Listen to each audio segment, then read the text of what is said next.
Thank you for joining me once again today. We are coming on to the New Testament today. We're going to be looking in the Gospel of Luke.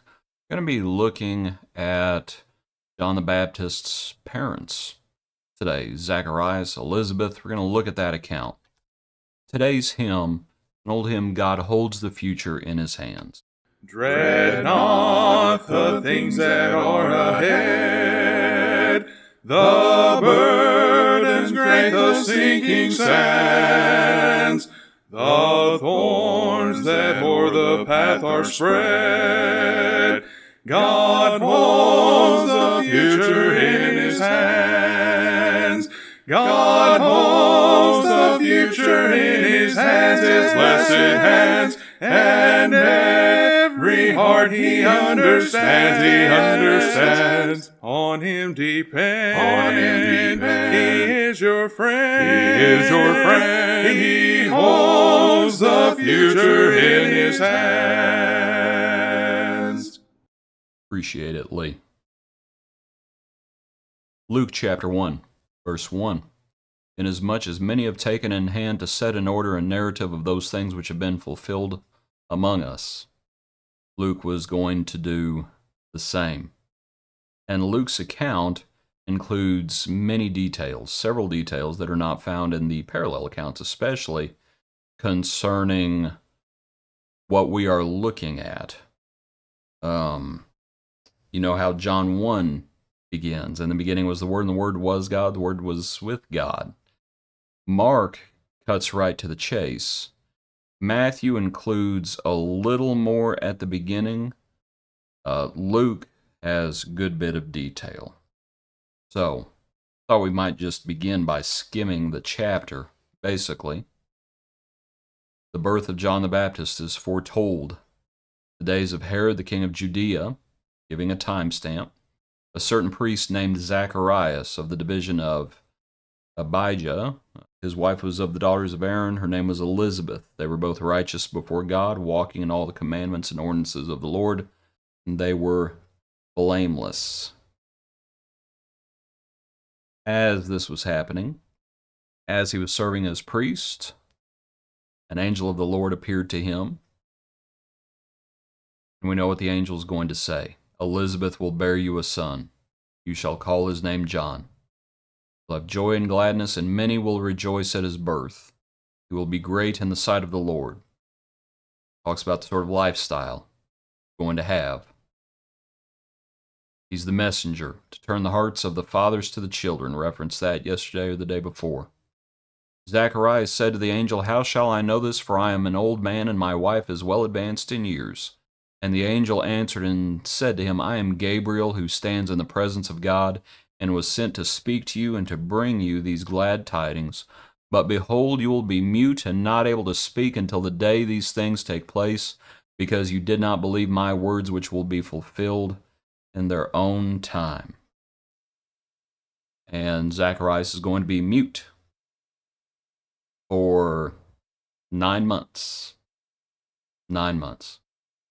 Not going to say a word, because he did not initially believe, as the angel says, because you did not believe my words. How shall I know this? I'm an old man. My wife is well advanced in years.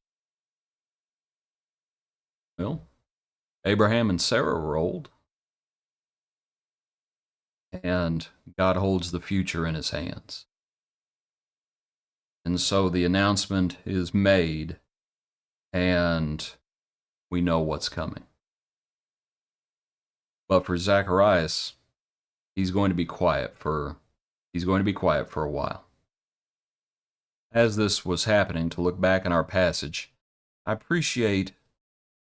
we should appreciate Zacharias, because as this happened and the people are marveling because Zacharias is taking so long in the temple, and when he comes out he couldn't speak to them, they perceived he had seen a vision.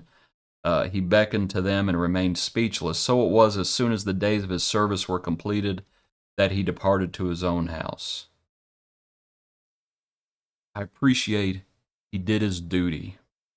And did you notice one of the verses that was earlier in the chapter? Him and his wife were blameless. Look back at that passage. Earlier when we're first introduced to them. And they were both righteous before God, walking in all the commandments and ordinances of the Lord, and they were blameless. And that when this happens, and Zacharias' speech is taken from him, he didn't immediately go home. He did his duty. Mindful of a quick anecdote. And this was in times past. Sometimes I'll run this in the bulletin, got it from Dad, and clipping of some politicians who are in legislation, and there's an eclipse outside. And when the eclipse happens, which they apparently didn't realize it was going to happen, and a few of them started panicking, wondering what it was, if it was the Lord's returning. And someone made the comment as this person remained at their desk and kept working. And as the people beckoned him to come to the window, as panic was setting in, the man said, if it is the Lord's returning, if the Lord returns, I want him to find me doing my duty. Zacharias, he's doing his duty, doing his job. He didn't take the rest of the time off because of what had happened to him. Our third point, as things proceed, and to look a little bit further down, as the birth of Jesus is foretold, and we'll speak more about that in the coming days, as Gabriel speaks to Mary, and then Mary is going to visit Elizabeth. And you have this conversation when Mary comes in, and Elizabeth is already pregnant at this time, of course. But why is this granted to me, that the mother of my Lord should come to me? For indeed, as soon as the voice of your greeting sounded in my ears, the babe leapt in my womb for joy. Blessed is she who believed, for there will be a fulfillment of those things which were told her from the Lord. And we simply say, all glory to the Lamb. John the Baptist, among those born of women, no one's greater, because we recognize who the greatest is, as far as the Lord. He must increase and I must decrease. We're not ready for the ministry yet. We're not ready for John's work yet.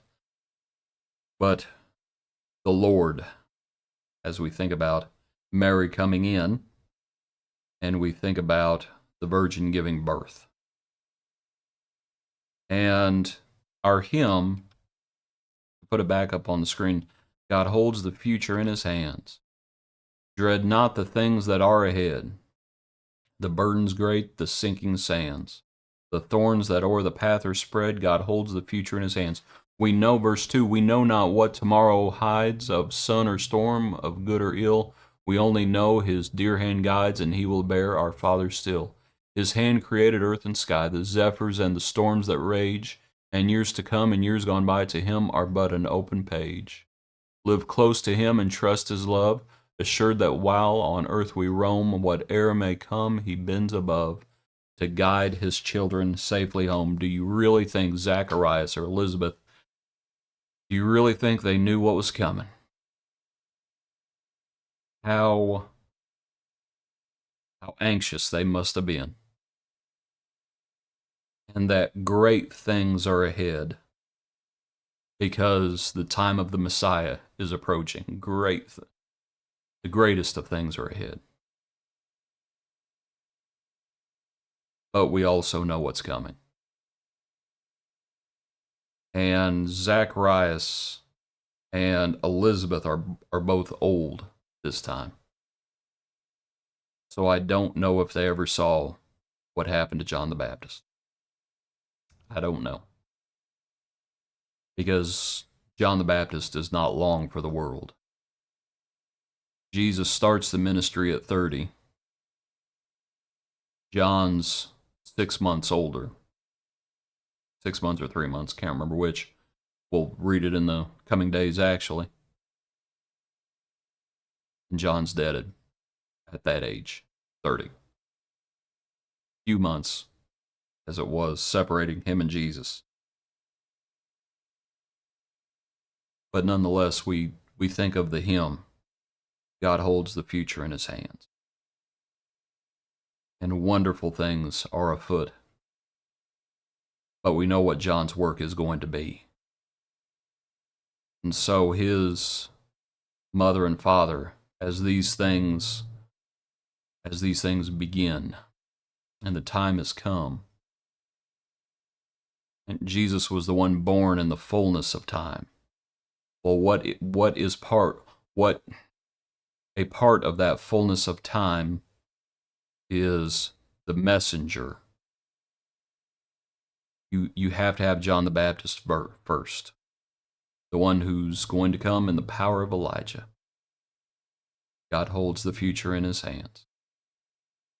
Appreciate you. Hope you have a good day. Join us tomorrow for another portion of our daily praise.